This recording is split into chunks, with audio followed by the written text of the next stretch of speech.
"Sir," the single word cut through the desert silence, firm and low. "This is Texas. We don't chain women." It was 1944, deep in the heart of Texas. The train screeched its metallic protest to a halt under a white, blinding sun. Heat shimmered violently off the steel cars as American soldiers stepped down, their rifles glinting ominously. From the last carriage came a profound silence, followed by the metallic rattle of chains. A dozen German women, prisoners of war, stumbled down the steps into the choking dust. Their grey uniforms were faded and torn, their faces deathly pale from the cold Atlantic crossing. Around their wrists, iron shackles caught the brutal Texas light. Among them walked Hilda Brandt, a nurse from Bremen, her chin lifted in quiet, rigid defiance. She had seen cities burn, men die, and nations fall. But nothing felt as heavy, as utterly dehumanizing, as those burning chains in the endless Texas heat. A young American guard named Corporal Silas Tex Kincaid watched the scene from the side of the platform. He wasn't a soldier by nature. He'd been a working ranch hand before the war, reluctantly drafted after Pearl Harbor. The sight before him didn't sit right. These weren't spies or hardened killers. They were women exhausted, sunburned, and visibly terrified. The officer in charge barked sharp, uncompromising orders. "Keep the restraints on until processing is complete." 8. The guards nearest the officer nodded stiffly, but Tex Kincaid didn't move. His hand hovered near his belt buckle, his jaw tightening in suppressed anger. Hilda stumbled slightly as she stepped onto the ballast, the chains between her wrists clinking softly, a sound of utter defeat. Tex took one decisive step forward, ignoring the instant confused stares of his fellow guards. Without a word, he removed his gloves and knelt. The thick metal cuffs were burning hot to the touch. He took the small key from the sergeant's belt, pressed it into the lock, and twisted. The resulting click was almost inaudible, but it was the loudest, most controversial sound in the world. The camp went utterly silent. The officer, a major, spun around, his face dark with fury, shouting, "What do you think you're doing, Corporal?" Tex stood up slowly, the iron cuffs dangling in his hand. His voice was steady, low, almost unnervingly calm. "Sir," he repeated, letting the word hang in the air, "this is Texas. We don't chain women." For a long, dangerous second, no one moved or spoke. The wind carried the smell of dust and mesquite across the siding. The other guards shifted awkwardly, unsure. One lowered his rifle, then another. Finally, even the officer, after a moment that stretched to an eternity, nodded once a sharp, almost reluctant salute and turned away. Hilda looked down at her wrists. Thin white bands marked where the burning iron had pressed her skin. She didn't speak English, but she understood the gesture perfectly. Her eyes met Tex Kincaid's for a single second, long enough to see that this man didn't act from pity or open rebellion. He acted from an internal principle. The rest of the women were freed one by one. The guards moved slowly now, deliberate, respectful. The chains fell into the dirt like broken, forgotten promises. When it was over, Tex turned to walk back to his post. The officer muttered something under his breath, but the moment had already passed into history. The camp had seen what needed to be seen. Hilda flexed her hands, feeling the air move freely between her fingers. For the first time since her capture, she felt intensely human again. That night, she wrote in her journal, "He did not look like a soldier. He looked like a man who remembered what decency is." And by morning, the story of the cowboy who unchained the prisoners was already spreading through the camp, a whisper, then a rumor, then a legend. It would travel farther than any of them knew.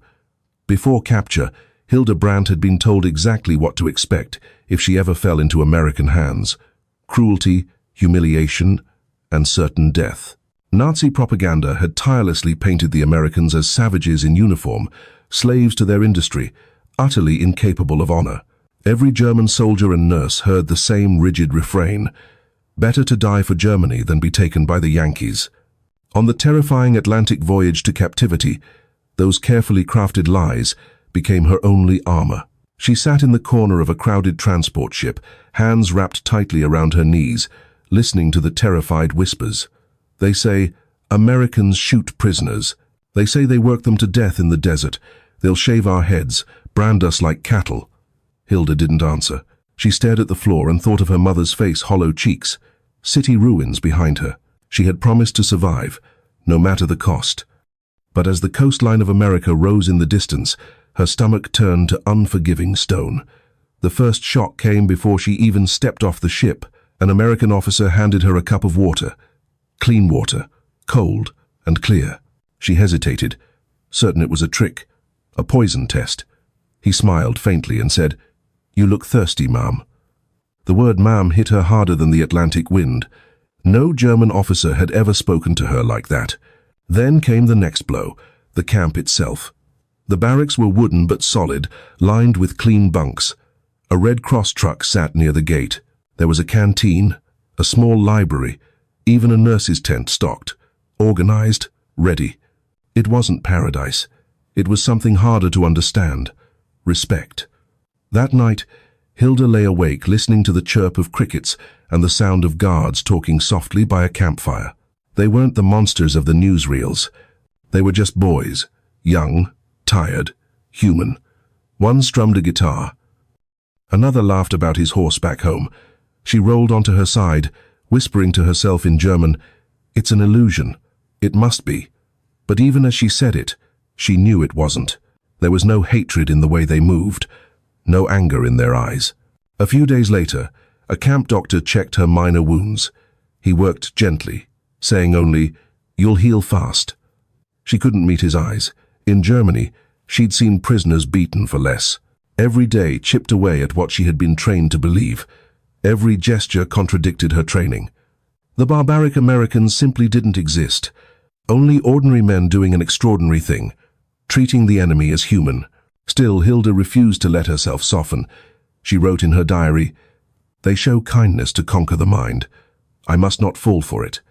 But deep down, she could already feel the ideological ground shifting. She wasn't fighting an army anymore. She was fighting her own disbelief. The moment the cowboy had unshackled her wrists still burned in her thoughts. She didn't understand him, but she couldn't forget him either. If this was America, she thought, then everything she'd been told about the world was profoundly wrong. And in the days to come, that realization would spread through the camp like wildfire, not through orders or speeches, but through the quiet, relentless power of decency. By 1944, the United States held more than 400,000 Axis prisoners of war in over 500 camps across 46 states. Texas alone hosted nearly 80,000, the largest concentration in the country. To the Germans, it was disorienting. They had expected cages and cruelty. Instead, they found fences, order, and a discipline that clearly didn't come from fear. The camp where Hilda Brandt arrived near Hereford was one of the few in the nation built to accommodate women, auxiliary staff, nurses, and clerks who had served behind the lines. The Americans didn't quite know what to do with them. The guards were young men from Texas and Oklahoma, most of them farmers, ranchers, or mechanics before the war. They had never seen enemy women before, let alone been told to guard them. The camp was simple but efficient. Rows of wooden barracks, a mess hall, an infirmary, and an open field where laundry lines fluttered in the wind. Barbed wire surrounded it all, but beyond the fence lay miles of ranch land, dotted with mesquite trees and cattle. To Hilda, it looked less like a prison and more like a strange, inverted village. The guards were polite but firm. Meals arrived on time. The American flag flew high above the entrance, not as a threat, but as a simple statement of order. The Americans followed rules not because they feared punishment, but because the rules mattered to them. Letters from other camps began to circulate quietly among the women. One from a soldier held in Oklahoma read, "They feed us more than we had at home. They call us sir. They say we are their guests until Germany is sane again." The women laughed bitterly when they first read it, but inside, it hurt. It was impossible to ignore the reality before their eyes.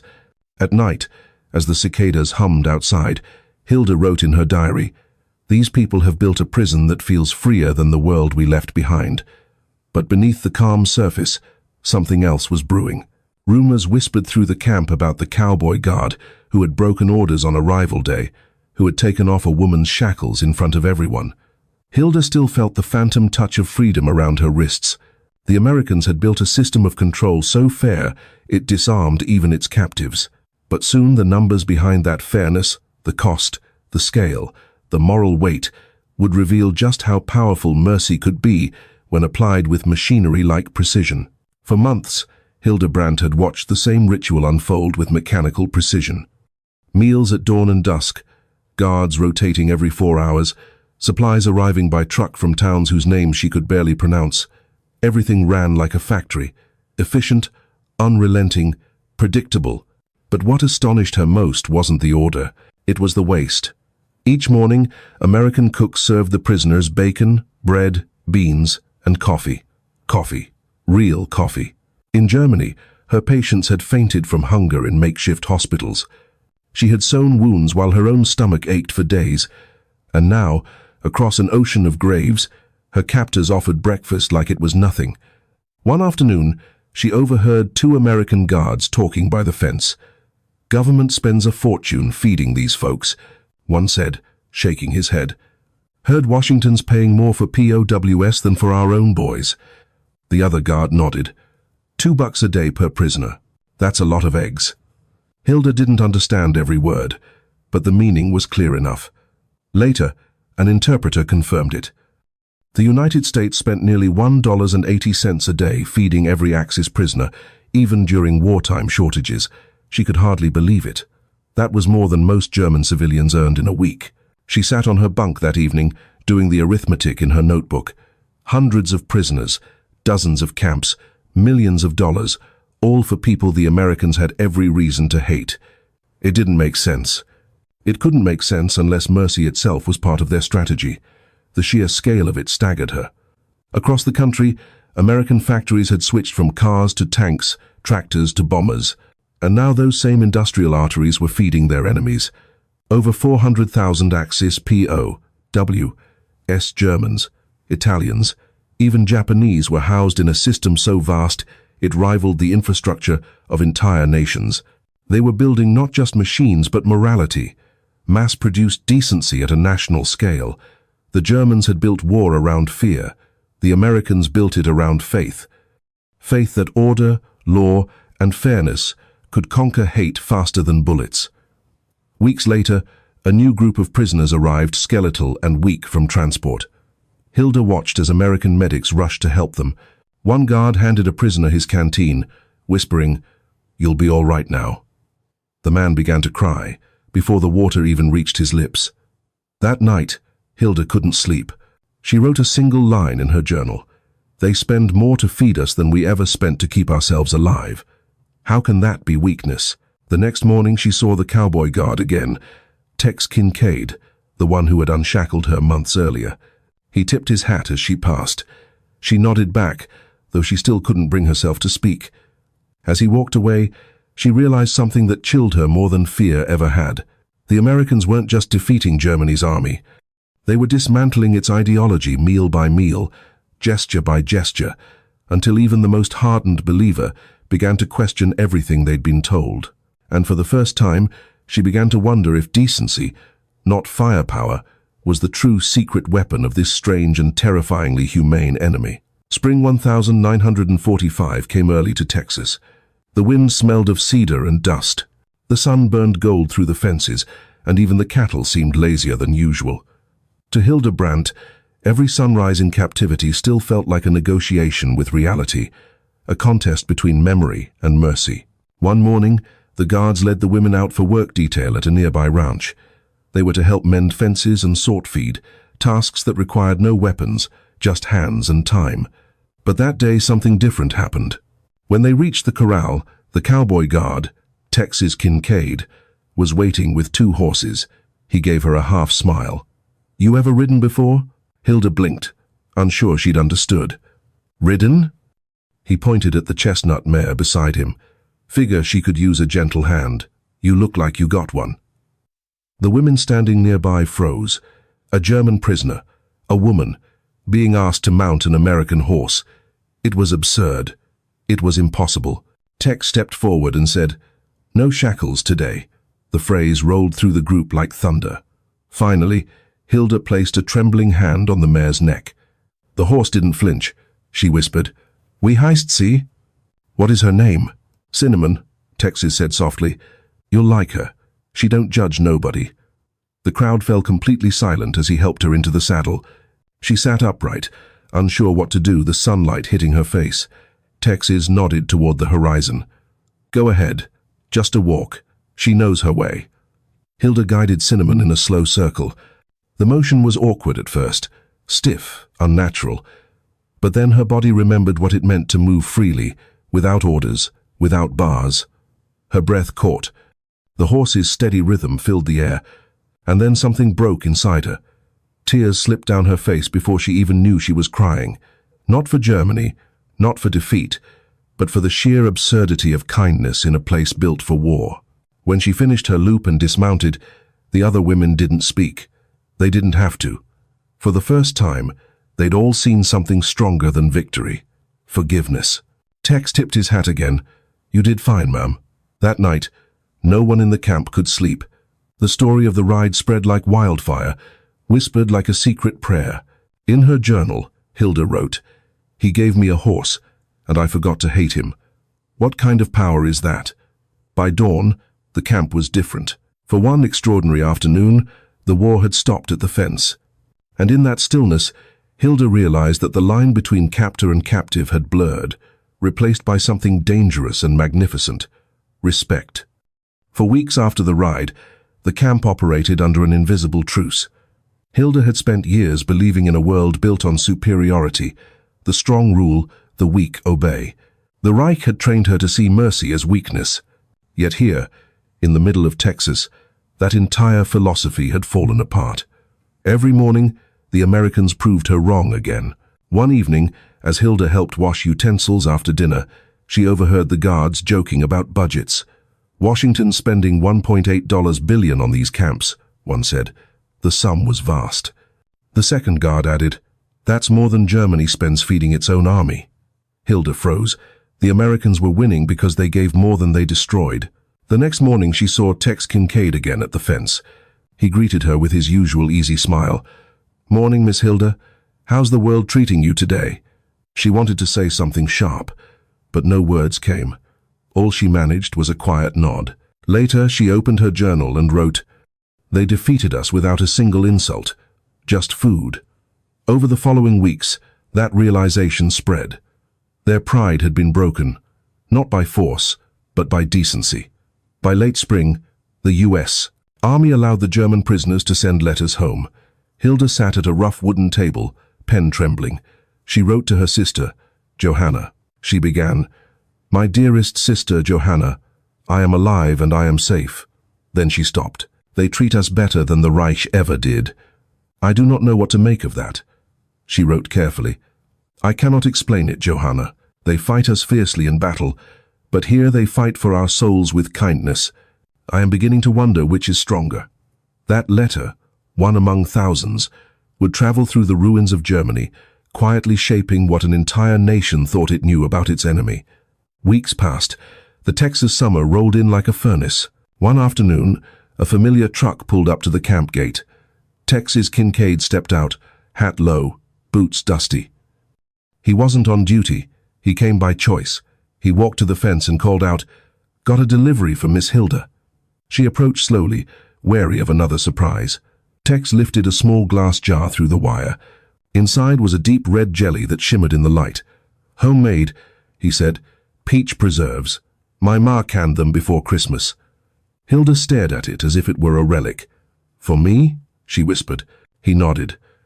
"Figured it's about time y'all tasted Texas the way it's meant to be." The moment hung between them. There was no transaction, no explanation. Just a gift. Small, absurd, and impossibly human. She took it with trembling hands. "Why?" Tex rubbed his neck, glancing at the sky. "War's nearly over. You folks will be going home soon enough. Thought maybe you could remember something better than barbed wire." Behind her, the other women gathered, watching silently. Liselle reached through the fence, offering her hand. For a moment, the cowboy hesitated. Then he took it. A strong, warm, calloused grip, the kind of handshake that made enemies irrelevant. That handshake was an act of rebellion against the world that made them enemies. Later that night, the women gathered around the jar in the barracks. The scent of peaches filled the room, sweet, foreign, and painfully gentle. Each woman took a small spoonful. Hilda wrote in her journal, "Today, a man gave me a jar of peaches. I used to believe our empire was built on greatness, but his kindness built something stronger." The war ended officially on May 8th, 1945. The radios crackled with the news. Germany has surrendered unconditionally. Hilda only sat still, her hand resting on the jar of peach preserves. The guards didn't gloat. The prisoners didn't protest. Everyone seemed suspended between worlds. In that quiet, the line between captor and captive blurred. In her final journal entry, Hilda wrote, "They called them cowboys. We called them fools. But it turns out the fools were us." She realized they hadn't just won the war with machines. They'd won it with mercy. When the time came to leave, Tex Kincaid stood near the gate as Hilda climbed aboard the truck. Their eyes met one last time. As the truck rumbled away, she looked back through the bars. The camp shrank in the distance. She whispered, "We lost the war, but maybe not our souls." Years later, when her students asked what America was really like, she would say, "They didn't need to teach us with guns. They taught us with grace." The empty jar of preserves was her trophy. The smallest human gesture she knew could echo louder than a victory parade. They mocked the cowboy once. He fed them instead. History may remember who won the war, but it is compassion that wins what comes after.